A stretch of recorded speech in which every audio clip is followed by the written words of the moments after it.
Kepercayaan orang Jawa kan gitu. Iya. Jadi nggak ada setelah mati nanti dipukuli, setelah mati nanti dibakar. Lagian kalau Tuhan seperti itu, ngapain menciptakan makhluk?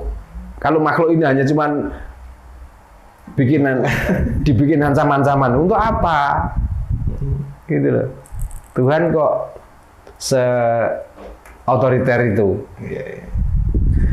Jadi itu sebenarnya hanya penemuan otak manusia saja, yang otak yang ngeres, sehingga sampai Tuhan pun sebelum apa-apa sudah difitnah. Ya. Jadi itulah orang-orang pemitnah Tuhan.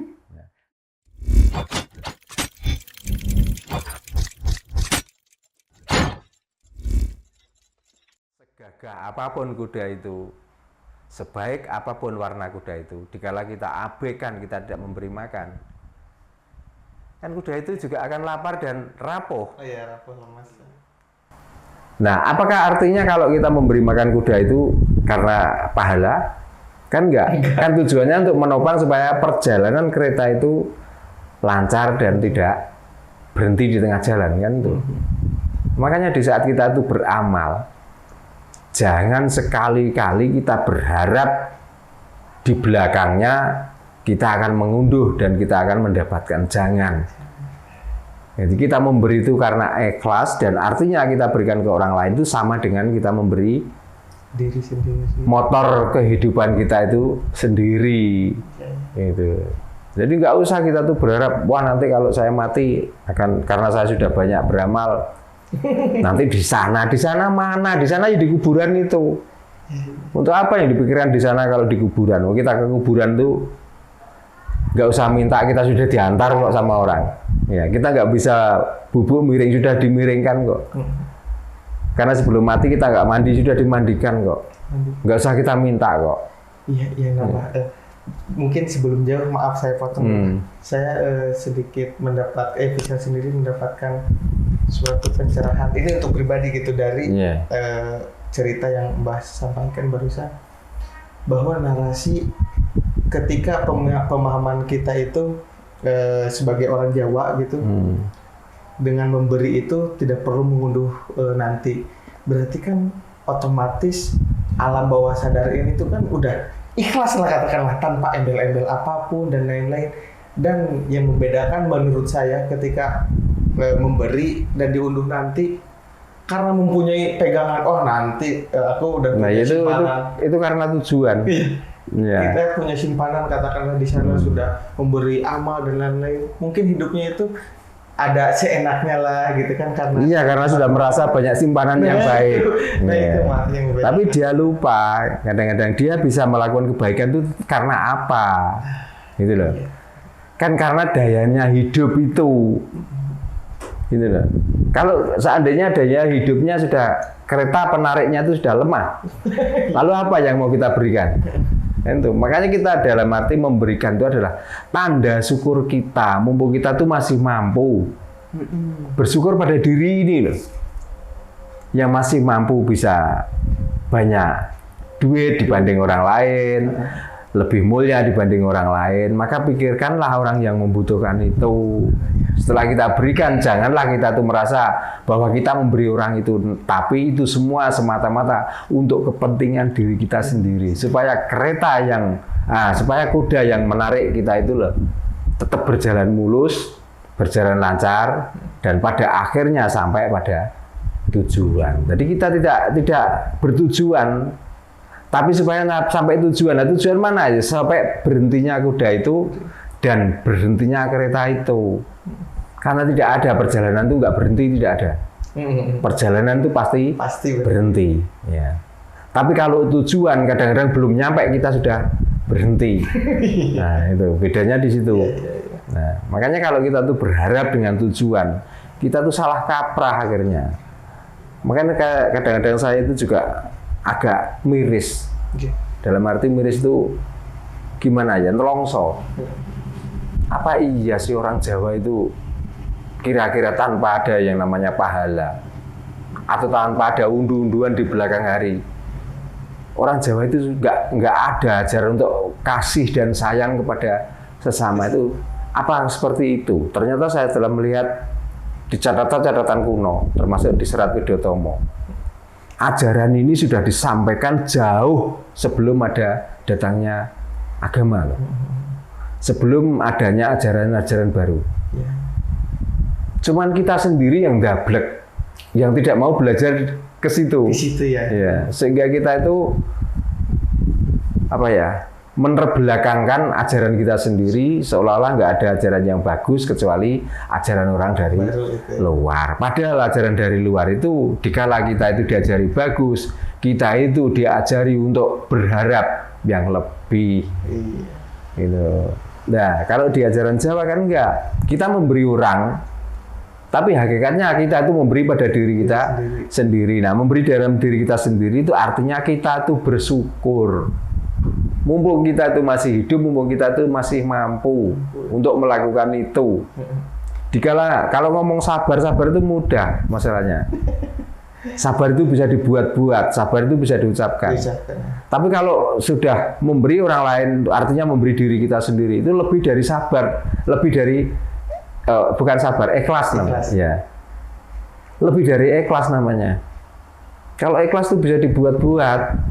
Ikhlas itu lewat ucapan saja, seolah-olah supaya orang lain itu tersipu dengan kata-katamu ikhlas. Jadi kebaikannya itu malah diomong-omongkan orang lain. Kalau orang Jawa itu kan nggak perlu begitu. Selagi kita mampu dan yang diberikan diri kita sendiri, ngapain harus diomong-omongkan orang lain? Selagi kita bisa, ngapain tidak? Lebih baik gitu toh. Nah, kalaupun diomong-omongkan orang lain, iya kalau orang lain itu nggak menerimanya itu jelek. Kalau menerima jelek, kan percuma kita ngomong-ngomongin. Kan mendingan kita berbuat, setelah itu ada orang lain melihat, lah barangkali orang lain tuh pengen meniru. Kan mendingan itu. Daripada kita omong-omongkan, ayo kita yang ikhlas. Kita membantu ini, kita membantu ini. Yang ngomong sampai air liurnya muntuk di sini, nggak pernah melakukan itu. Nah itu loh. Makanya tadi nyampe di belakang roda yang belakang ya. Makanya Kiai Arto dan Kiai Wasis itulah pendorong dalam arti supaya kelangsungan perjalanan hidup ini selalu sempurna. Jadi kita jangan sampai tergiur atau tergoda dengan perjalanan hidup ini dilarut dalam kesenangan dan larut dalam kesedihan. Maka diceritakan di sini dan di samping ada dua penunggang yaitu Ingsun dan Abdi atau di roda belakang itu ada Kiai Arto dan Kiai Wasis, itu masih ada penunggangnya yaitu Kiai Ingsun dan Kiai Abdi. Nah, apa yang dimaksud Ingsun? Ingsun itu sebenarnya ini gambaran kita. Gambaran kita. Ya. Gambaran kita hidup itu atau kita itu diajari dari cerita ini tadi, ya. Ingsun itu kita sendiri, abdi adalah menjalankan. Abdi ya. Ya, jadi kita itu belajar dari sejarah, dari cerita Kereta Kencana ini. Kita itu paling tidak harus bisa menjalankan, ya. Jadi tidak ada kata-kata untuk menunjukkan, kan nggak ada. Yang ada kita belajar untuk menjalankan. Dan di belakangnya nggak berhenti sampai di situ. Di belakangnya Kereta Kencana itu ada prajurit 2. Ya, prajurit 2 itu dinamakan Ki Sembodo dan Ki Duro. Nah, Sembodo itu artinya imbang, Duro itu artinya kita harus, walaupun kita itu Duro itu goroh itu apa ya kalau bahasa Indonesianya? Bohong. Walaupun kita itu bohong, yang penting tidak menyakiti orang lain. Jadi namanya Duro Sembodo, bohong yang memakai dasar. Ya, begitu. Jadi kita harus dua-duanya itu harus imbang, ya. Nah itu prajurit kita, sifat berani dan sifat ngalah. Kita harus berani di saat apa? Kita harus ngalah. Harus ngalah di saat apa? Dikala manusia itu sudah bisa menjalankan ini semua, maka disitulah kita akan menemukan kesejati dirian manusia dan kita akan menemukan diri yang sejatinya diri sejati dan sejatinya diri. Maka dengan belajar dari cerita Kereta Kencana ini, kalaupun toh kita itu kaya, kalaupun toh kita bisa, kalaupun toh kita itu diberi wajah tampan, diberi wajah yang cantik, kita terhindar dari sifat adigang, adigung, adiguna, banjur sopo siro, sopo ingsun. Kalau orang itu sudah sopo siro, sopo ingsun, siapa kamu dan siapa saya, biasanya tuh sering menepuk dada, menyombongkan diri. Nah, jadi cerita Kereta Kencana itu adalah memberi sindiran pada kita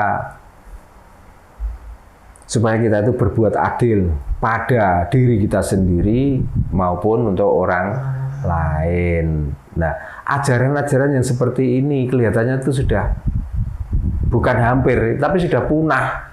Iya kan. Ya, buktinya apa? Sekarang kalau dilihat, nggak sedikit orang itu yang kelihatannya sudah mumpuni. Orang itu sudah penuh dengan ilmu-ilmu ajaran dari luar apa saja, ya, maupun sekolah umum maupun sekolah agama. Tapi setelah itu melihat kejadian-kejadian sekarang yang ada, coba mengenaskan toh, mengerikan toh. Padahal kalau dilihat orang-orang yang berbuat mengerikan, yang mengenaskan itu orang-orang yang tidak kurang dari ajaran-ajaran baik, dianggap baik lah. Iya. Tapi orang yang kelihatannya tenang, orang yang kelihatannya dari awal sampai pada akhirnya perjalanan seperti itu ikhlas, kebanyakan kan orang yang belajar di Kapitayan Jawa. Karena takut itu bukan karena orang lain, takut bukan karena Tuhan, tapi takut artinya dengan diri kita sendiri. Karena dengan berpedoman, menanam artinya menuai, pinjam artinya mengembalikan. Ya, dari situlah maka orang Jawa itu selalu eling lan waspodo. Jadi perjalanannya enggak sembrono.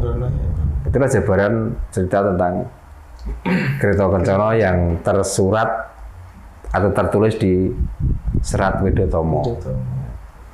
Nah itu Mbak, mungkin saya bisa sedikit menyimpulkan Mbak. Kan kebanyakan ajaran ya, bisa dikatakan itu titipan leluhur kita gitu kan, ajaran asli gitu yang ya mungkin kalau orang yang sadar gitu akan leluhurnya sendiri, yang masih menghargai ajaran leluhurnya sendiri, pasti merasa tersadarkan gitu. Oh iya, ternyata pentingnya narasi tujuan dan perjalanan. Kadang-kadang kita itu selalu terfokus sama tujuannya tanpa membenarkan perjalanannya.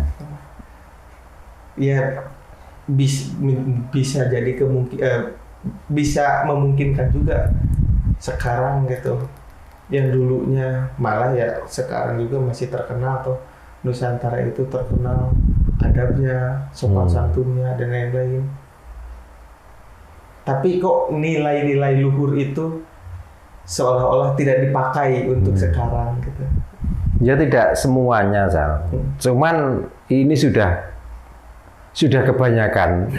Ya. Nah, kebanyakan berarti ada ya tinggal sedikit. Makanya tidak semuanya orang Nusantara itu yang lupa sama sekali dengan ajaran leluhur. Cuman kadang-kadang yang masih memegang ajaran leluhur itu sekarang sudah terkontaminasi dengan ajaran-ajaran orang luar. Gitu loh. Setelah mengenal ajaran orang luar, kadang-kadang untuk menjalankan ajaran leluhur itu sungkan, sudah malu. Ya, karena bagaimana? Karena umumnya sekarang itu. Umumnya begini, kalau kita nggak ngikuti itu nanti dianggap orang aneh. Justru mestinya kita itu harus berani menunjukkan keanehan kita. Percaya diri karena apa? Ya kita itu orang Nusantara, bukan orang luar. Gitu loh. Kalau kita dibilang aneh, lah anehnya apakah kita itu meninggalkan ajaran Nusantara? Kan enggak.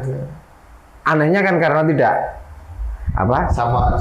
Ya tidak sama-sama dengan apa yang terjadi sekarang.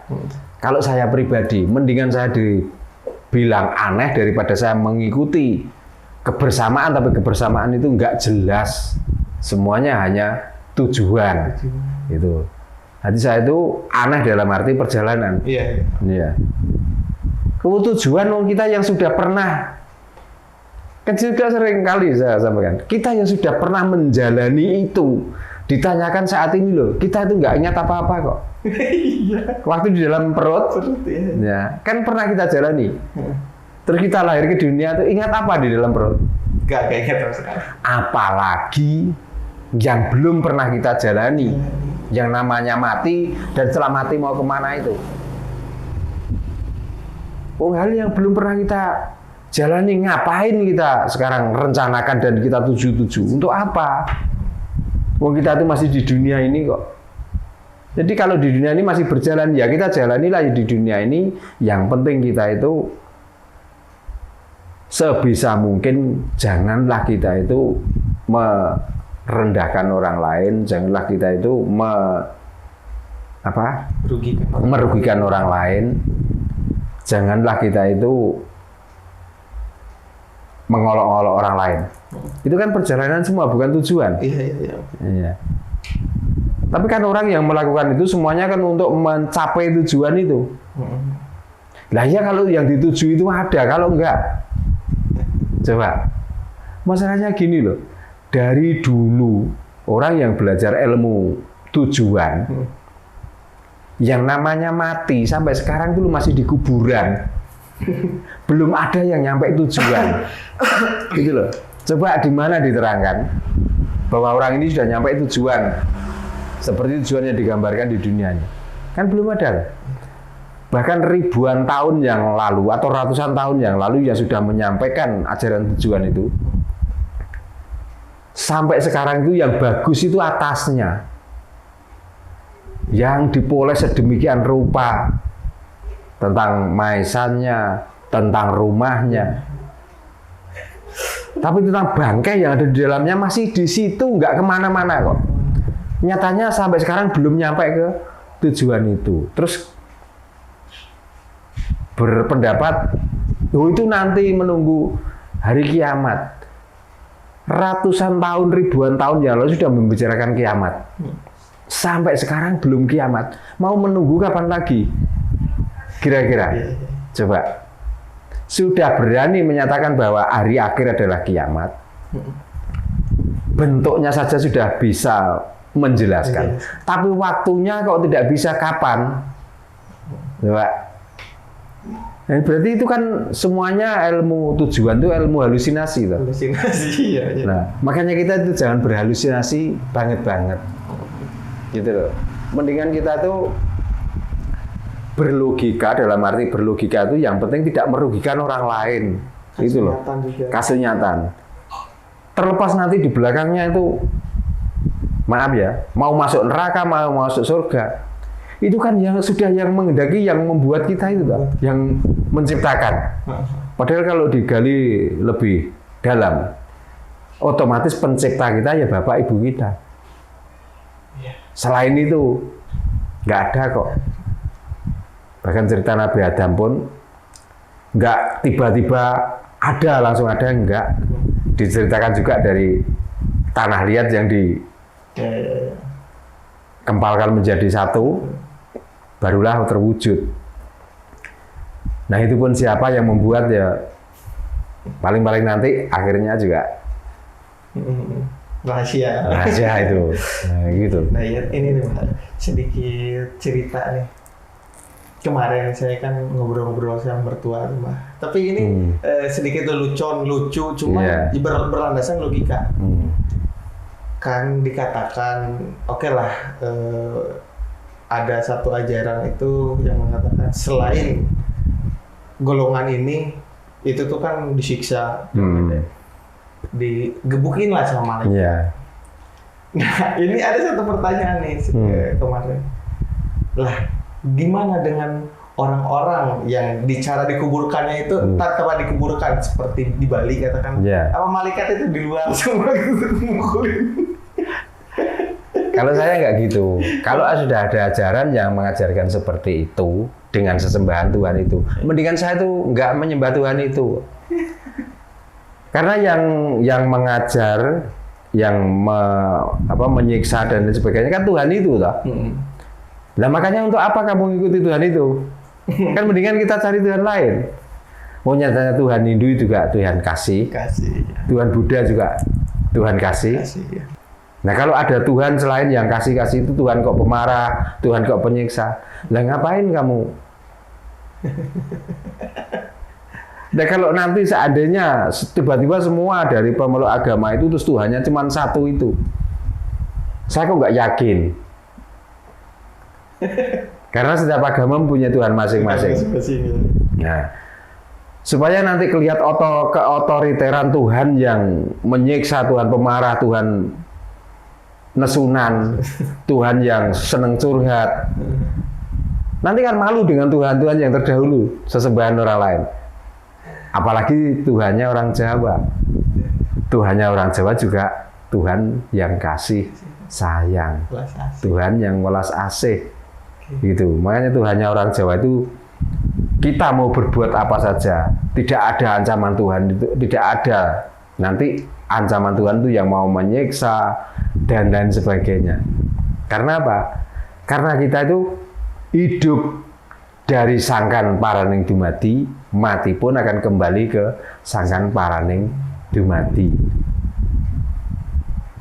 Kepercayaan orang Jawa kan gitu. Iya. Jadi nggak ada setelah mati nanti dipukuli, setelah mati nanti dibakar. Lagian kalau Tuhan seperti itu, ngapain menciptakan makhluk?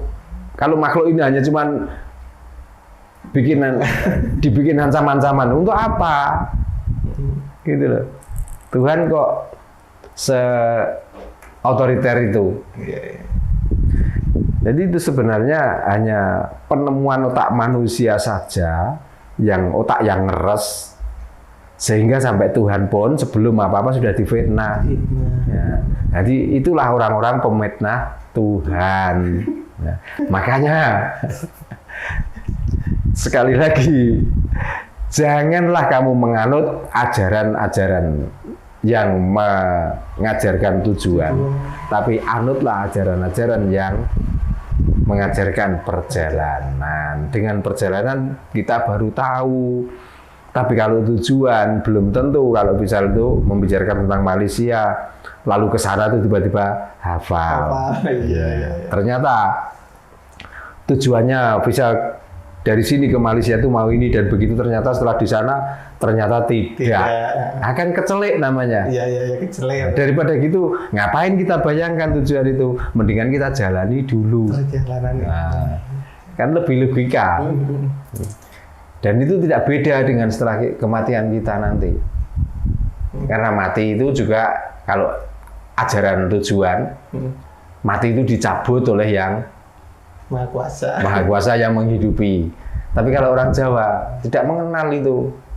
Orang Jawa itu kalau mati berarti kita itu menanggung dosa kita sendiri. Gitu. Nah, apa dosa kita? Dosa kita yang merusak jasad ini. Seandainya jasad itu tidak kita rusak sendiri, nggak mungkin mati kok. Karena kita sudah dikehendaki hidup mestinya. Nah, mati itu adalah rusaknya jasad ini. Makanya tinggal bagaimana kita itu merawat perjalanan kereta kencono itu tadi. Iya, kereta itu. Supaya apa? Ya, kalaupun mati, kalaupun dosa, ya supaya kita nggak dosa-dosa yang amat berat. Supaya apa? Menjelang kematian nanti kita itu nggak terlalu sakit. Nggak terlalu menunjukkan keanehan-keanehan dalam menghadapi mati itu. Nah, itu semua bisa istilahnya bisa dihindari dengan kematian yang sangat mengenaskan, kematian yang menjadi cerita yang buruk. Nah, caranya gimana? Ya caranya kita harus bisa menyeimbangkan perjalanan kereta kencono itu tadi. Paling tidak kita harus bisa mengendalikan nafsu kita. Nah itu kembali lagi ke cerita dari kereta kencana barusan, Mbak. Iya. Kan